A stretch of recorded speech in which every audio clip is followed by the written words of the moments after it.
Hola, hola, aquí Franklin Camargo. Feliz inicio de semana para todos. Aquí me encuentro una semana más en Voz Media. Recuerden suscribirse al canal, darle like, comentar y estar presentes durante esta transmisión que les recuerdo es en vivo. Está sucediendo exactamente ahora mientras les estoy hablando. Ustedes también pueden comentar, pueden hacer preguntas, pueden participar y hacer de esta experiencia lo más interactivo posible. Antes de empezar, les quiero recordar que este programa llega gracias al apoyo de The One Coffee, sabor sin igual, directamente desde las tierras altas de Guatemala. The One Coffee, disfrútalo con propósito, ya disponible en Voz Mercado. Así que ve para allá, si tomas café, compra café de One Coffee, así nos puedes ayudar a nosotros a tratar de combatir a los medios de comunicación tradicionales hispanos, progresistas, de izquierda, y pues, por el contrario, exactamente, colaborar con una plataforma que intenta hacer el mejor trabajo posible, reportarte la verdad y también darle voz a muchas ideas que para mí ni siquiera ya pudiésemos catalogar necesariamente de derecha, sino de sentido común, dado que la izquierda cada vez abandona más el sentido común. Y de hecho, gran parte de lo que voy a hablar el día de hoy, o al menos la primera noticia, tiene mucho que ver de cómo la izquierda ha abandonado el sentido común. Y cómo abandonando el sentido común se terminan destruyendo naciones, se terminan destruyendo continentes, incluso aquellas que han sido base fundamental, que han sido representación de lo que funciona, de lo que es exitoso, de lo que es organizado, de lo que es correcto, de lo que las personas alrededor del mundo, de hecho, aspiran a tener y se mudan para allá. Si vieron el título, si vieron nuestra miniatura hecha por el excelente equipo de producción que tenemos, verán que efectivamente voy a hablar de Australia. Y porque el día de ayer sucedió una verdadera tragedia y una tragedia que tiene un contenido político.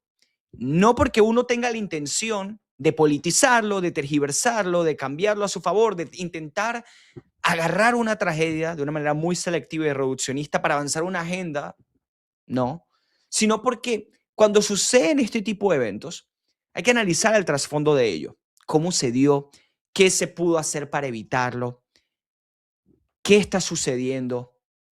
Y eso no es politizarlo, es de hecho intentar ir a la raíz del asunto. Así que empezamos desde ya. Como pueden saber, Australia fue sacudida por un ataque terrorista durante la celebración de Hanukkah. Esta celebración judía, sumamente importante para ellos, de un gran peso espiritual. Y mientras estaban celebrando, un gran grupo de judíos y estaban congregados en lo que era la playa de Bondi Beach en Australia, 15 personas por ahora, estos números pudiesen aumentar, 15 personas fueron asesinadas. Entre ellos, obviamente, esto es una celebración espiritual, esto es una celebración sumamente importante, hay presencia de menores de edad, hay presencia de niños, de abuelos. Las víctimas tenían entre 10 y 87 años. Habían niños, habían personas sumamente inocentes, pero no solo eso, incluso fue asesinado un sobreviviente del holocausto. Fíjense ustedes, o sea, que hayan muerto ya más de 15 personas, hayan sido asesinadas más de 15 personas, vuelvo y repito, este número puede aumentar porque hay más de 40 heridos, fue un tiroteo masivo de gran escala y fue asesinado un sobreviviente del holocausto, es decir, una persona que pudo sobrevivir a uno de los mayores terrores de la historia de la humanidad, como lo fue la Alemania nazi, los campos de concentración, el exterminio de judíos, donde fueron asesinados más de 6 millones de judíos. Una persona que pudo sobrevivir a eso, obviamente por temas de edad, podemos saber que era un niño, pudo sobrevivir a eso, el milagro de la vida, tener una segunda oportunidad. Afortunadamente pudo vivir bastante, pero vio su vida terminar de una manera trágica. No pudo sobrevivir, lamentablemente, un crimen de odio en Occidente, en Australia. Porque sí, y a esto voy, ¿no? Fue específicamente un crimen de odio. Los atacantes eran uno, Naved Akram, de 24 años de edad, y su padre de 50 años, obviamente fundamentalistas musulmanes, islamistas radicales, que, fíjense ustedes, llegaron con escopetas, con un rifle y con un vehículo cargado de explosivos y dispararon indiscriminadamente contra la multitud por aproximadamente 10 minutos. Vamos a ver algunas de las imágenes que tenemos justamente de CNN para reaccionar a ello. Esto fue un ataque contra la comunidad judía, uno que las autoridades ahora han calificado como incidente terrorista, un ataque terrorista contra la comunidad judía aquí en Bondi, que es una comunidad judía muy fuerte aquí en Bondi, una comunidad muy fuerte y muy orgullosa. Justo calle arriba de aquí hay varias sinagogas y detrás de mí en el parque donde atacaron a la gente. Había un festival de Hanukkah, aquí la primera noche de Hanukkah, celebrada por judíos de todo el mundo. Había un evento llamado Hanukkah junto al mar y eso fue lo que atacaron estos dos hombres armados. Un crimen de odio, un crimen antisemita, un crimen en contra de la comunidad judía. Así de simple, sin mayores etiquetas, eso fue realmente lo que sucedió. Dos personas, obviamente, llenos de maldad, de culto a la maldad, como me gusta decirlo a mí, porque ellos adoran la maldad, ellos encuentran regocijo, placer, virtud en el asesinato, en eliminar a lo que ellos etiquetan como apóstatas. Eso está sucediendo en Australia, está sucediendo en Europa, está sucediendo incluso también, por supuesto, en los Estados Unidos de América. Es terrible, imagínense. Pues le repito, los atacantes, que era un padre y un hijo, un hombre de 24 años de edad y su padre de 50 años, dispararon indiscriminadamente por más de 10 minutos. En un país, por cierto, donde existe una profunda regulación de armas. Y no quiero centrarme únicamente en el tema del control de armas, porque la discusión quiero llevarla a otro tema, un poco incluso de componente más cultural, religioso, migratorio. Pero esto también es un elemento fundamental, porque en un país donde que un civil tenga una escopeta o un rifle, ni hablar obviamente de carros con explosivos, todo eso es ilegal. Fuertes controles de armas. Estos dos psicópatas, asesinos, terribles, nefastos, llenos de odio, fueron capaces de conseguir esas armas y realizar estas atrocidades y acabar con la vida de más de 15 personas, de niños de 10 años, de un sobreviviente del holocausto. Es terrible, pero también habla de cómo este tipo de personas, estos animales, porque es lo que son, ya van a salir las personas indignadas de cómo se le ocurre a uno llamar animal a un individuo. No, este tipo de personas que cometen esta clase de atrocidades son animales, no necesitan ningún tipo de respeto de mi parte ni de la sociedad, sino todo lo contrario, una condena y un castigo fuerte, el peor, el más brutal que se pueda dar.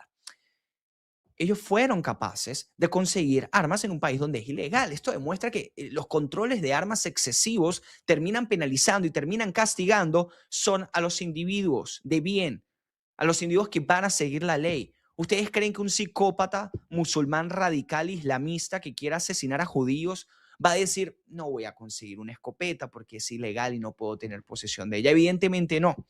Pero hablando justamente de la defensa personal, hablando de que estas limitaciones terminan castigando a los individuos de bien, veamos el video. Vamos a este video que se hizo viral en las redes sociales de cómo un vendedor de frutas local se lanzó desarmado contra uno de los terroristas. Vamos a ver. Oh! C'est un malade. Oh non, gros! Oh! Ouais, mais il y a son pote, il va se faire tirer dessus. Il est trop con le mec qui a l'arme.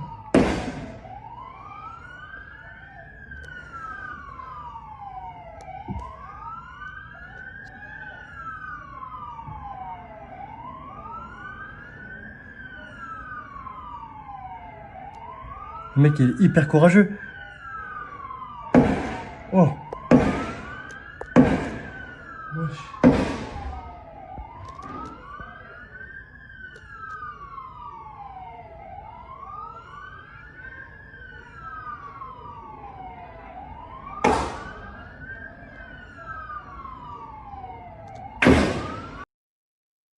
Un ataque terrible. Las imágenes son trágicas, son brutales, pero obviamente nosotros tenemos que censurarlas un poco por regulaciones de YouTube y también para la sensibilidad de la audiencia, ustedes mismos que quizá no quieren ver estas imágenes en su máxima expresión, pero hay que igual hablar de eso y hay que mostrarla para exponer la maldad de cierto grupo de personas y exponer también la incompatibilidad de ciertas ideas con lo que nosotros creemos, que es la libertad, la diversidad de pensamiento, la libertad religiosa, la libertad de expresión, el orden.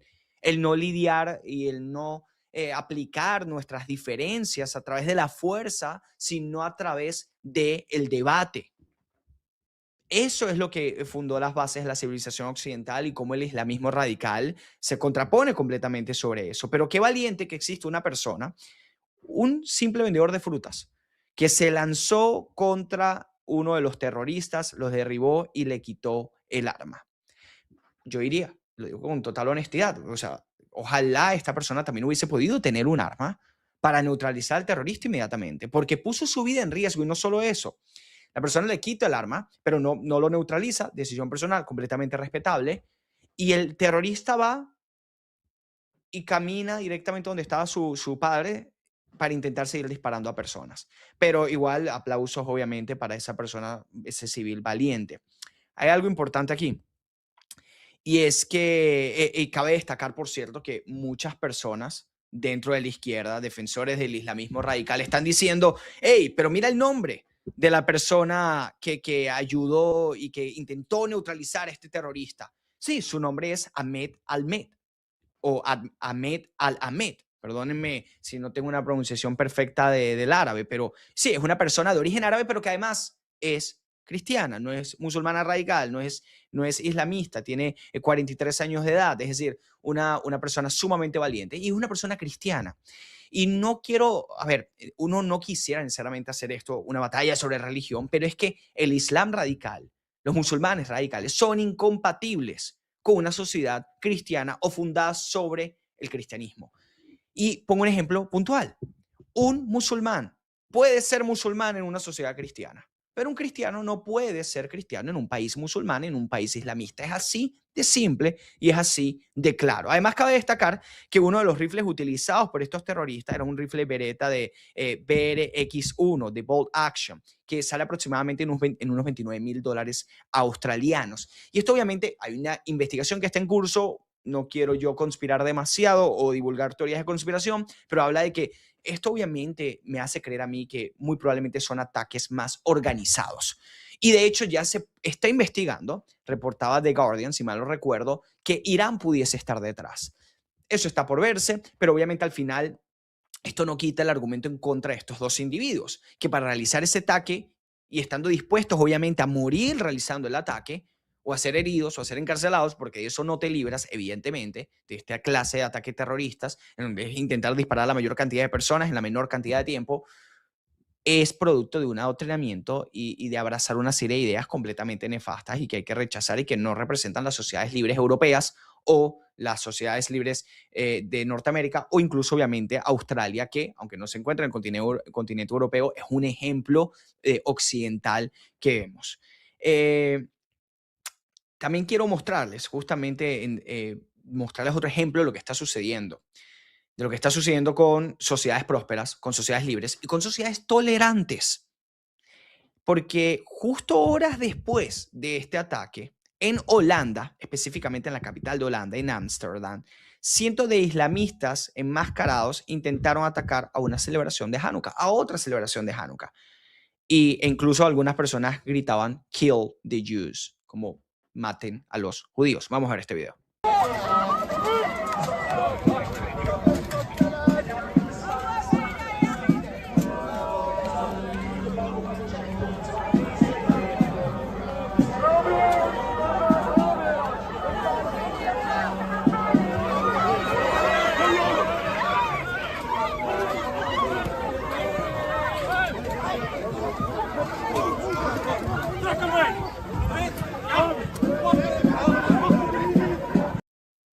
Estos famosos activistas pro-palestinas, que a veces no necesariamente son musulmanes radicales, pero que sirven como piezas, como instrumentos del proceso de islamización, dado que, aunque puedan ser progres, a veces son feministas, a veces son transexuales, a veces son del movimiento LGBTQZ+,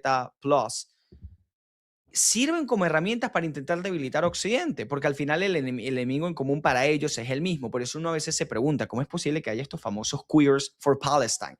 ¿Cómo es posible que una bandera ondee una persona ondee una bandera gay, una bandera trans, mientras apoya un régimen del cual te lanzarían de un edificio si fueses una persona gay o si eres efectivamente una persona gay? Bueno, el problema está ahí en que la lucha es en contra de Occidente, más allá de las diferencias que estos grupos puedan tener. Entonces, mientras en Australia se vio el asesinato, la masacre de personas celebrando Hanukkah por ser judías, en Europa, en Ámsterdam, se veía también una manifestación en contra de otros individuos que estaban celebrando Hanukkah y que se les gritó barbaridades de todo tipo. Y es que este aumento de antisemitismo lo hemos visto durante los últimos 2 o 3 años. De hecho, nunca se ha detenido, pero existe un aumento importante después del 7 de octubre, el ataque de Hamas a Israel que causó la mayor cantidad de muertes de judíos desde el Holocausto en un solo día, evidentemente, ¿no? Esto es una tragedia, es terrible. Y yo quiero hablarles muy brevemente de la conclusión política de lo que está sucediendo y de lo que puede estar enfrentando los países que históricamente por los últimos 2 siglos han abrazado la libertad religiosa, han abrazado la libertad de expresión, el Estado de Derecho, la igualdad ante la ley. Hablo de Estados Unidos, hablo de parte de Norteamérica, incluso, porque no, Canadá hasta cierto grado, de Europa, que parece estar abandonando esas ideas. Hablo obviamente de Australia. Parece que están incurriendo en lo que el filósofo Karl Popper llamaba la paradoja de la tolerancia. Estados Unidos está sufriendo la paradoja de la tolerancia. Europa está sufriendo la paradoja de la tolerancia. Occidente está sufriendo la paradoja de la tolerancia. ¿Qué es la paradoja de la tolerancia? La paradoja de la tolerancia es que cuando una nación o un grupo de personas, una sociedad, una civilización, termina siendo tolerantes con ideas y con personas que no respetan la tolerancia. Por lo tanto, y aquí la paradoja, al ser tolerantes con los intolerantes, terminas perdiendo tú tu propia tolerancia o tu capacidad de tolerar a otros. El proceso de islamización no es una teoría en Europa y en gran parte de Occidente, no es una conspiración, es algo real. Se ha producido a través de, obviamente, una inmigración masiva, pero también una estrategia política de regímenes totalitarios que traen a personas terribles y nefastas a estos países para tratar de causar estragos y causar daños a través de ataques terroristas como estos. Pero no solo eso, también tratando de adoctrinar a la sociedad. Esto es muy simple. No todas las culturas son iguales, no todas las religiones son iguales, no todos los conjuntos de valores y principios son iguales. Aquellos países que creen en la ley Sharia consideran que la mujer es menos que el hombre, tienen menos derechos. Si visten de determinada forma son castigadas, golpeadas, encarceladas, asesinadas. Si van a un juicio, su testimonio tiene menos peso que el de un hombre. Si eres cristiano en muchos de estos países musulmanes, puedes ir a la cárcel o puedes ser exterminado. Es así de sencillo, es así de simple.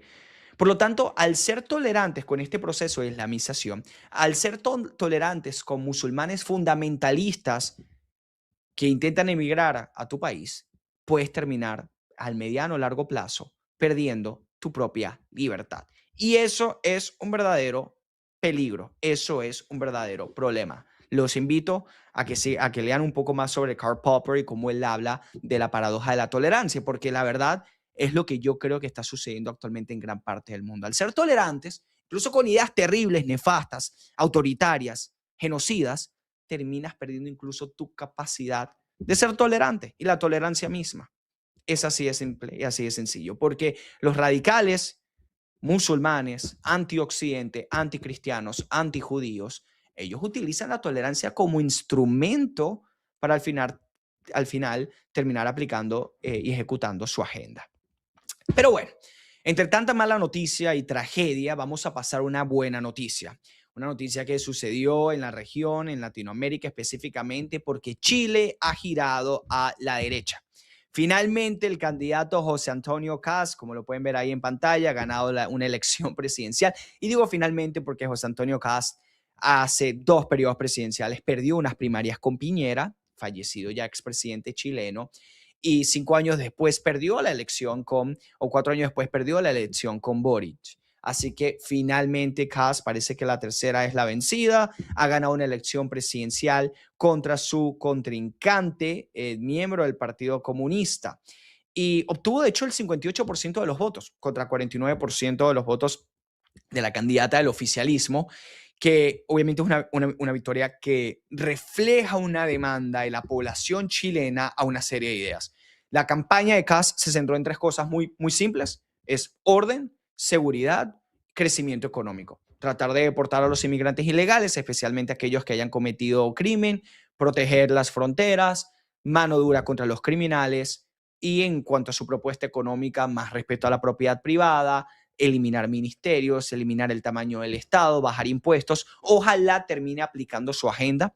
A mí José Antonio Kast me gustaba muchísimo en su primera campaña presidencial, cuando pierda las primarias con Piñera. Si mal no recuerdo, eso fue aproximadamente en el año 2016, 2017, y me pareció un perfil sumamente interesante. Luego, en los últimos años, pensaba yo que su imagen se había deteriorado a través de algunas posiciones que había tomado su partido político. Sin embargo, ha ganado una elección, tiene ideas interesantes, ojalá termine aplicando la mayoría, ojalá termine siendo un Milei y no tanto un Mauricio Macri. Esa sería, obviamente, mi preferencia, pero sin caer demasiado en la persona de José Antonio Kast, que vuelvo y repito, me alegra mucho su victoria, vamos a criticar a los medios de comunicación, a los medios de comunicación de izquierda.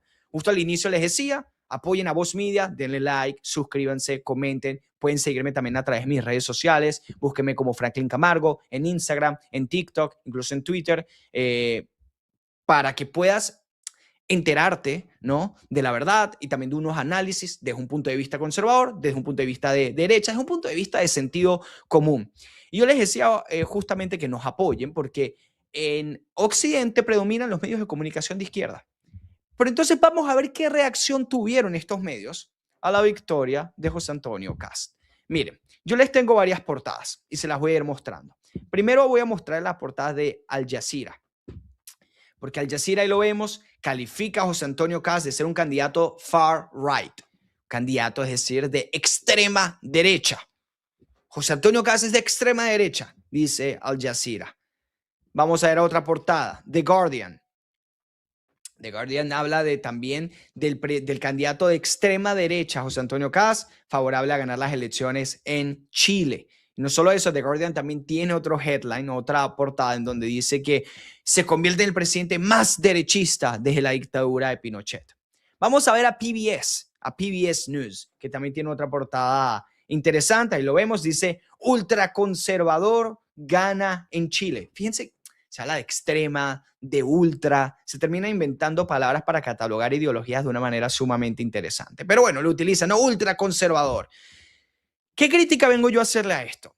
Mira, si fuese que ellos son extremadamente céntricos y todo lo que sea un poquito a la derecha, un poquito a la izquierda, para ellos es extremista, es ultra, es radical, yo diría, bueno, hay un grado de consistencia ahí. No me parece adecuado calificar a los candidatos de esa forma o esa manera porque creo que terminamos utilizando palabras a la ligera y por lo tanto pierden su peso. El problema no es ese, el problema es que ellos no son céntricos nada, el problema es que ellos son de extrema izquierda, y aquí sí estoy aplicando correctamente el término, y cualquier cosa que se rueda un poco al centro o a la centroderecha o incluso a la derecha es automáticamente ultra, extrema, radical, y se habla de dictadura, se habla de fascismo y se habla de todas las ideologías macabras y terribles cuando ellos son los que terminan aplicando o se acercan más a esas ideas. Y les voy a poner un ejemplo muy claro y ya lo conversamos la semana pasada. El New York Times etiqueta a María Corina Machado de extrema derecha. Una persona que está a favor del matrimonio gay, una persona que está a favor hasta cierto grado incluso del aborto, una persona que tiene ideas liberales en lo económico, sí, pero tampoco es que sea Javier Milei en ese sentido. Es decir, bajo ningún grado se le pudiese calificar de extrema derecha. Ella es una persona, si queremos ir a los espectros de derecha e izquierda, en dado caso ella sería una centro derecha liberal. Pero el New York Times la cataloga a ella de ser extrema derecha. Y a Delcy Rodríguez la cataloga de moderada. Bueno, aquí vemos lo mismo. Los que catalogan a José Antonio Kast de extrema derecha catalogan a su contraparte, Jara, de ser de centro izquierda o socialdemócrata, y es una miembro del Partido Comunista. Recibió el respaldo del Partido Comunista de Chile. ¿Cuándo el comunismo va a ser socialdemocracia? ¿Cuándo el comunismo va a ser centro izquierda? No. Entonces aquí vemos la doble vara para medir, lo cual es ridículo completamente, sin ir demasiado lejos. Muchos de estos medios, como Al Jazeera, que califica a José Antonio Kast de ser extrema derecha, cuando se refiere a Nicolás Maduro, al dictador, genocida, nefasto, terrible, autoritario, de extrema izquierda, cuando Al Jazeera tiene que calificar a este señor, a esta basura, Al Jazeera califica a Maduro como un presidente reelecto. Esos son los términos que utilizaba Al Jazeera. Entonces aquí cuando surge el problema, y es por eso que la confianza de los medios de comunicación tradicionales se ha desplomado, es por eso que las personas incluso ya no le están dando tanta importancia a ciertos términos. Y esto es un verdadero peligro. Ojalá quedara únicamente en un chiste o en una burla a los medios de comunicación. Cuando todo lo que no te gusta, cuando todo lo que no es izquierda radical progresista se convierte en extrema derecha, se convierte en ultranacionalismo, se convierte en fascismo, esas palabras terminan perdiendo su peso. Si todo es fascismo, el fascismo realmente no existe. Si todo es nazismo, el nazismo realmente no existe. Si todo es extrema derecha no existe. Y eso es un verdadero problema, porque por supuesto que existen personas, políticos, movimientos que son más radicales, que son incompatibles con mis ideales, incluso de libertad individual, libertad de expresión, respeto a la propiedad privada, juzgar a las personas con base a su talento y a sus valores y no con su apariencia física. Pero cuando todas las personas son fascistas, el fascismo termina perdiendo peso. Y cuando vayamos a utilizar la palabra para etiquetar a una persona que realmente es fascista, ya esa palabra no tendrá ningún tipo de peso. Así que ese es el verdadero peligro y por eso hay que combatirlo. No va únicamente con un tema de discernir y discrepar con los medios de comunicación. Hay otra cosa que quería decirles sobre la victoria de Kast, y es que hay personas muy entusiastas o muy entusiasmadas, muy felices con el movimiento electoral que la región está viendo. Hemos visto que hace 2 años ganó Javier Milei. En Bolivia ganó un candidato que al menos, según parece ser, de derecha. Yo aún tengo mis dudas en cuanto a su récord político. Prefiero esperar un poco más de tiempo para catalogarlo, pero hay muchas personas felices, ¿no?, con eso. Vemos que en Chile ha ganado José Antonio Kast. En Colombia también se prevé que un candidato de derecha, de centro derecha, pudiese ganar las elecciones el próximo año. Y es un optimismo que hay que tomarlo de la manera más racional posible, o al menos ese sería mi consejo. Esto demuestra obviamente que hay un desgaste de la izquierda latinoamericana, justo ahí podemos ver la gráfica.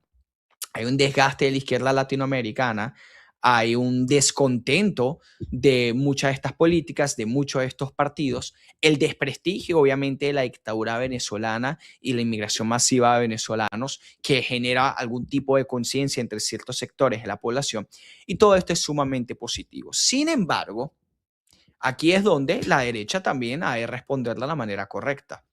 Que no les tiemble el pulso para aplicar las políticas que prometieron, que terminen resolviendo los problemas que la izquierda generó y, muy importantemente, que terminen dando una batalla cultural que termine transformando las ideas de las personas, que no terminen votando a la derecha únicamente como una reacción anti-izquierda, sino que terminen votando a la derecha porque ellos están abrazando los valores tradicionales, porque ellos están abrazando el patriotismo de una forma racional, obviamente, ellos están abrazando el capitalismo y ellos están rechazando también de la manera más lógica posible y con principios el wokismo radical, el progresismo más absurdo que se ve actualmente en Latinoamérica, también no solamente en Estados Unidos y en Europa, sino representado por políticos de izquierda.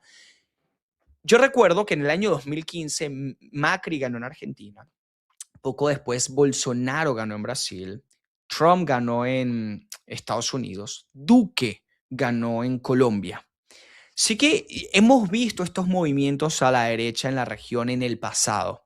El problema, y mi crítica sería, y es que eso no se pudo sostener y mantener a través del tiempo. Primero, porque siento que muchos de esos políticos que acabo de mencionar que ganaron elecciones, especialmente Macri y Piñera, terminaron siendo excesivamente moderados y le permitieron mucho terreno a la izquierda, pero también porque esa batalla cultural y de ideas no se dio de manera profunda, sino excesivamente superficial. Y eso terminó llevando a una población 4 o 5 años después votando por la alternativa de izquierda. Así que sí, la región ha de permanecer, o queremos que la región permanezca de derecha, y con la región me extiendo incluso en Estados Unidos, aquellos políticos que hoy tienen el poder de gobernar o que lo van a tener en los próximos meses, han de hacer cumplir sus promesas y deben generar resultados concretos. Y así también, tanto los políticos, los partidos, los comunicadores, los analistas, los activistas han de no de sentarse de brazos cruzados en sus casas, sino de dar una batalla cultural que termine transformando la forma de pensar del latinoamericano, la forma de pensar del hispano, la forma de pensar de el ciudadano común, porque eso es sumamente importante. El latinoamericano crece creyendo y aspirando a un gobierno y un Estado todopoderoso que les dé absolutamente todo lo que necesiten. Y eso es un problema que se corrige no solamente con políticas públicas, sino con un trabajo ideológico fuerte, que si me preguntan, yo creo que quien mejor lo está haciendo es Javier Milei en la Argentina, y vaya en qué país, un país que obviamente tiene unas raíces izquierdistas históricamente importantes. Así que sí, el optimismo es bueno, que Chile haya girado a la derecha es sumamente positivo, pero todo debe ser interpretado de la forma y la manera más racional posible. Y si se quiere que esto dure a través del tiempo, hay mucho que hacer. No solamente ganar elecciones, porque al final las elecciones a veces las elecciones lo que hacen es determinar la forma de sentir de una población específica en un periodo de tiempo. Pero ese sentimiento, esa forma de sentir puede cambiar rápidamente. Y a eso me lleva incluso a mi tema siguiente. Los hispanos, los jóvenes, en gran medida le dieron la victoria a Donald Trump en las elecciones pasadas, dado que hubo un sentimiento, especialmente entre los hombres jóvenes, de que el gobierno no les estaba respondiendo en las necesidades o en los problemas que ellos estaban teniendo. Había un rechazo a este progresismo radical absurdo, que quiere decir que ser hombre, heterosexual, blanco es malo, es terrible, eres el enemigo de la sociedad. Y en los hispanos, que también Donald Trump se convierte, recordemos, en el candidato republicano con el mayor apoyo hispano en la historia moderna, más que Bush en el 2004, que era quien tenía el récord anterior. Trump gana el voto de los hombres latinos. Eso se dio principalmente porque una preocupación por la economía, una desconexión entre los hispanos y el Partido Demócrata, quienes tomaron por sentado el voto de la comunidad hispana, e incluso un rechazo por ejemplo, las fronteras abiertas. Zonas de Texas, como Starr County, votaron abrumadoramente por Donald Trump y son zonas abrumadoramente, vuelvo y repito, representadas por la comunidad hispana porque rechazaban las fronteras abiertas. Y siempre, pero ¿cómo es posible? Yo no quiero tener fronteras abiertas, yo soy inmigrante, estoy a favor de la inmigración, pero la idea de tener fronteras completamente abiertas para que entren personas que no representan nuestras ideas, nuestros valores, nuestros principios, que no vienen a crear valor a los Estados Unidos, sino que vienen a dejarnos mal a los inmigrantes. Eso es una idea autodestructiva, es una idea que rechazo. Esa fue la forma de pensar de muchísimos hispanos en las últimas elecciones y ellos terminaron votando por Donald Trump. Pero ¿por qué esto lo ato con el tema anterior? De cómo tratar de esforzarse y trabajar tanto en políticas públicas como comunicacionalmente para intentar mantener esas personas que votaron por ti, pero que no necesariamente son tu base, o al menos no lo serán en el mediano y largo plazo necesariamente. Porque en Estados Unidos, Donald Trump ha bajado, y hay que decirlo con objetividad, su tasa de aprobación por parte de un número importante de hispanos y también así de hombres jóvenes. Y ante esto parece que su administración puede estar tomando medidas. Y les tengo la siguiente noticia, sin demás, que ya di mucho preámbulo y mucha introducción. El Departamento de Seguridad Nacional, reportan diferentes medios, entre ellos Fox News, estaría cambiando sus tácticas del enforcement migratorio, es decir, de la aplicación de las leyes migratorias. Vemos el artículo de The Hill, que es un medio de comunicación de izquierda, por cierto, tras encuestas negativas. Es decir, el Departamento de Seguridad Nacional está cambiando sus tácticas de aplicación de leyes migratorias tras encuestas negativas. Según reportes, se reducirá el énfasis en redadas masivas y se priorizará a inmigrantes ilegales con delitos graves. Este cambio ocurre mientras la población aprueba el manejo migratorio tan solo en un 33%. Es decir, el tema migratorio podemos dividirlo en dos. Y creo que un error que hago de muy buena fe a esta administración ha sido intentar mezclar el sentir de la población con el tema migratorio en una cosa únicamente, cuando en realidad tiene varios matices y yo la dividiría principalmente en dos. Una es la seguridad fronteriza, donde ahí parece haber casi unanimidad, a excepción de la extrema izquierda progresista absurda y sus representantes en el Partido Demócrata. Pero casi todas las personas quieren seguridad fronteriza. Incluso aquellos que no les gusta Trump necesariamente y se encuentran en el medio, son independientes. Algunos demócratas vieja escuela como John Fetterman, senador de Pennsylvania, que criticó a Joe Biden por las fronteras abiertas y ha aplaudido a Donald Trump en su gestión migratoria en ese sentido. Entonces, eso es una cosa. Y Donald Trump tiene éxito rotundo en eso. Y de hecho, índices de aprobación en esa categoría específica, altísimos, merecido. Pero otro tema migratorio son las deportaciones y no hay que mezclarlas. Hay un sector de la población que está muy feliz con la seguridad fronteriza, pero que siente que las deportaciones han ido demasiado lejos, o al menos el mecanismo, los mecanismos que se han utilizado para hacerlas. Y ante esto parece que puede existir un cambio de política pública del gobierno de los Estados Unidos. ¿Cuál es mi posición? Mi posición es que la seguridad fronteriza debe ser una prioridad y ahí no hay que ser tibios ni grises. Un país, si ha de ser un país, si ha de ser un territorio, si ha de tener soberanía y que debe proteger sus fronteras. Y esto significa estar seguro de que quien sea que va a entrar lo haga de manera legal y que tú tengas conocimiento de quién es esa persona. Muchas personas que entran no de la manera correcta son buenas, son trabajadoras, pero el tema es que no sabes quiénes son y no vale la pena, no es responsable asumir el riesgo. No es responsable asumir el riesgo porque el rol del Estado es proteger tus derechos individuales. Y cuando entran personas que no sabes quiénes son y qué van a hacer en los Estados Unidos, estás poniendo en riesgo a tu población. Así de sencillo, así de sencillo. Esto no es xenofóbico, esto no es racismo, esto es simplemente sentido común. Ahora, el proceso de deportaciones masivas. Por cierto, la administración ha deportado cerca de 500.000 o 600.000. Estos números, si consideramos que deben haber fácil más de 15 millones de indocumentados en Estados Unidos, este número parece bajo. El tema es a veces quiénes se han deportado y las formas en las cuales se ha hecho. La población no está muy feliz con redadas en Home Depot. La población no está demasiado contenta con alguna presencia de ICE en algunos espacios o centros. Y eso es una crítica que hay que escuchar y que la administración debe escuchar y que la administración también debe entender porque incluso gran parte de su electorado está diciendo, quizás estás yendo demasiado lejos en ese sentido.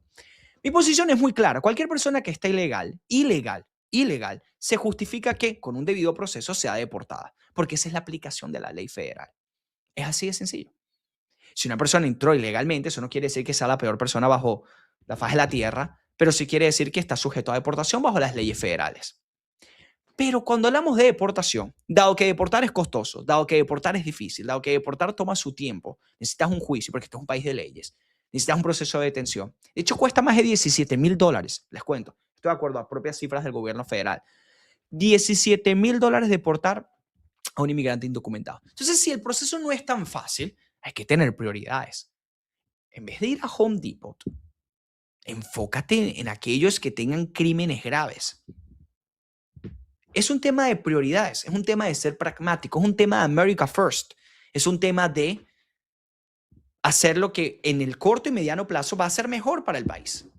Si no los puedes deportar a todos, porque en términos prácticos es imposible, enfócate en aquellos que hayan cometido crímenes graves. Así que, de acuerdo a esta información de la administración y de acuerdo a esta información que de hecho ha publicado Fox News, The Hill, The New York Post y otros medios, tanto de izquierda como de derecha, la administración estaría justamente priorizando las deportaciones de aquellos que hayan cometido crímenes graves, lo cual es sentido común, es alocar los recursos, localizar los recursos y destinar los recursos a la forma o la manera más eficiente posible. Mira, yo soy capitalista, yo creo en el capitalismo, yo creo en el libre mercado, creo que el Estado despilfarra por naturaleza, es deficiente por naturaleza. Vamos a tratar de que sea lo más eficiente posible. Incluso en las deportaciones puede ser un poco más eficiente.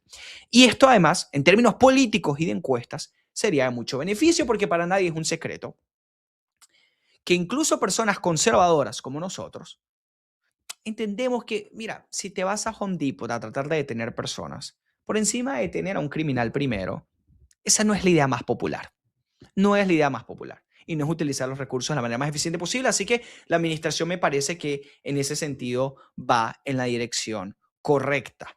Ahora, y también el tema migratorio, aunque no tienen una conexión directa, pero les quiero mostrar este clip para que vean qué grave problema hay en el tema migratorio por parte de los demócratas y cómo a veces utilizan a nuestra comunidad, a los hispanos, a los latinos y a aquellos que están en una situación vulnerable, los utilizan como una forma de obtener poder político pero lo que verdaderamente piensan se les puede escapar y no es del todo bonito. Miren lo que dijo la candidata demócrata en Texas para el Senado de Texas, al menos las primarias por ahora. Vemos si termina siendo la candidata o la representante demócrata para esas elecciones en el mes de noviembre. Vemos a Jasmine Crockett y miren lo que dijo con respecto a los inmigrantes ilegales y por qué Estados Unidos, según ella, los necesita. Así que tuve que recorrer el país y concienciar a la gente sobre la labor que los inmigrantes hacen por este país o el hecho de que somos un país de inmigrantes, ¿verdad? ¿Verdad? La verdad es que ninguno de ustedes está intentando ir a cultivar ahora mismo. Miren, bueno, pues levanten las manos.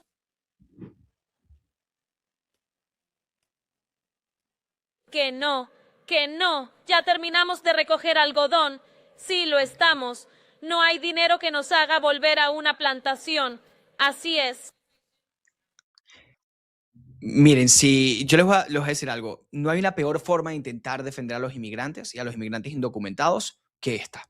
Los republicanos, si quieren ganar una elección nuevamente con el público hispano, lo que deberían hacer es rodar este video en español, en inglés, doblado. Su voz es atorrante en todos los idiomas, eso es lo que les puedo decir. Es atorrante en todos los idiomas, pero presentas este comercial en todos los medios de comunicación y el voto hispano vuelves a tenerlo del lado de los conservadores, al menos en gran medida. O sea, mírense ustedes, ella básicamente está diciendo que se necesitan inmigrantes ilegales en Estados Unidos, dado que ellos son fuertes trabajadores. Oh, perfecto. Todo el mundo está de acuerdo con eso. Trabajan duro, más duro que nadie. Todo el mundo lo sabe. Perfecto.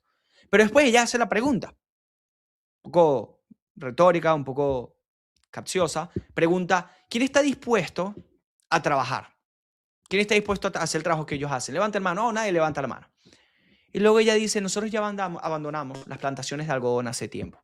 Para quienes no entiendan el contexto, ella obviamente está haciendo referencia a la época de la esclavitud, donde los afroamericanos eran esclavos y estaban en plantaciones de algodón.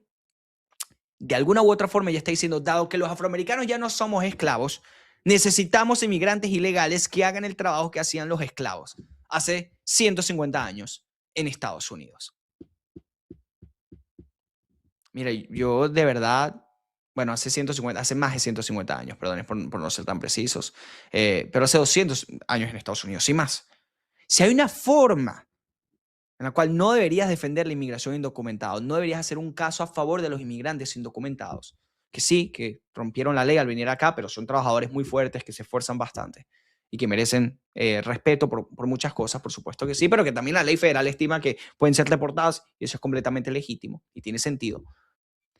Si hay una forma en la cual no debería defender a los inmigrantes indocumentados es esta.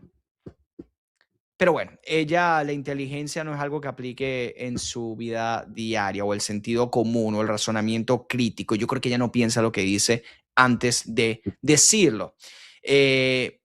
Voy a terminar con un video que habla de Cuba y cómo es una Navidad en Cuba, que creo que es un momento sumamente oportuno, dado que en Estados Unidos parece que cada vez hay más protestas a favor del régimen de Nicolás Maduro, ya hablamos de eso la semana pasada, y también en contra del bloqueo estadounidense a Cuba, y a estos jóvenes progres mal bañados les encanta defender a estos regímenes, así que vamos a ver cómo es una Navidad en Cuba. En Cuba no se celebra la Navidad. No sé si sabes, pero aquí estuvo prohibida la Navidad durante 30 años. Hoy en día la celebramos, pero no como en otros países. Aquí es mucho más sencilla, pocas luces, escasez de productos y muchas familias lo pasan como un día normal. Y es que entre los problemas que vivimos diariamente, la tristeza de que tu hija o tu hijo o cualquier familiar emigró a otro país y no puede estar contigo en esta fecha especial, la crisis constante, los apagones y las prioridades del día a día hacen que esta fecha pase desapercibida. Y es que cómo poner luces si casi nunca tenemos electricidad. ¿Cómo preparar una cena si muchos no tienen comida suficiente? Por eso, aquí la Navidad no brilla con luces y regalos, brilla con resistencia y supervivencia. En Cuba, la verdadera fiesta es el 31 de diciembre. Ese día sí se celebra. Las personas se esfuerzan por reunir lo poco que le pagan y comprar una comidita más o menos diferente a la del día a día. Cocinar, bailar, reunirnos con la poca familia que nos queda porque la mayoría han emigrado. Y al menos despedir el año con algo de esperanza. Hoy yo armo mi arbolito, que no es el más grande ni el más lujoso. Pero este arbolito pequeño guarda la ilusión de que a pesar de los problemas, seguimos celebrando la vida. Déjame saber en los comentarios qué crees de todo lo que te he dicho y qué te pareció mi arbolito. Besitos. ¿Para qué ponerle luces al arbolito si ni siquiera tenemos electricidad? ¿Para qué hacer una cena si ni siquiera hay comida, ni siquiera hay alimentos? Eso dice una cubana que vive en Cuba, no un joven progre adoctrinado de una universidad prestigiosa en Estados Unidos que cree que Cuba es un ejemplo de buen gobierno. Eso te dice una mujer cubana, que obviamente extraña a sus familiares que han tenido que abandonar la isla y que tiene que lidiar con todos los problemas del comunismo castrista que tiene más de 60 años en el poder. Cuando te digan que el comunismo, los socialistas, tienen buenas intenciones, háblales de videos como este, de historias como estas. Háblales de los cubanos que han tenido que agarrar una balsa y navegar 90 millas para tratar de tener libertad. Llegan sin nada y han construido imperios en Florida y han tenido sumamente éxito. Por eso es que los cubanos son un gran ejemplo de inspiración para mí, y los venezolanos también nos hemos convertido en eso. Qué terrible, ¿no? Qué terrible. Fíjense que la Navidad es mi festividad favorita, y es mi festividad favorita obviamente por el elemento indiscutible y que no se puede excluir, que es el elemento cristiano, por la promoción de los valores familiares, por pasar tiempo en familia, la comida, la decoración, los regalos, el intercambio. Es una época que me hace feliz. Y si bien es cierto, lo material no lo es todo, ni tampoco es lo más importante de la Navidad. De hecho, la chica dice, yo igual celebro la Navidad porque hay que celebrar la vida, a pesar de todos los problemas. Qué difícil se te hace celebrar la Navidad si no hay unos alimentos que compartir en familia, si no puedes comprarle un regalo a tus seres queridos, si no puedes también, ¿por qué no?, comprarte algo que te genere placer a ti porque has trabajado duro el resto del año, si no puedes irte de vacaciones porque lo mereces.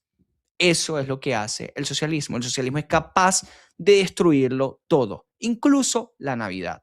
Absolutamente todo lo pueden destruir.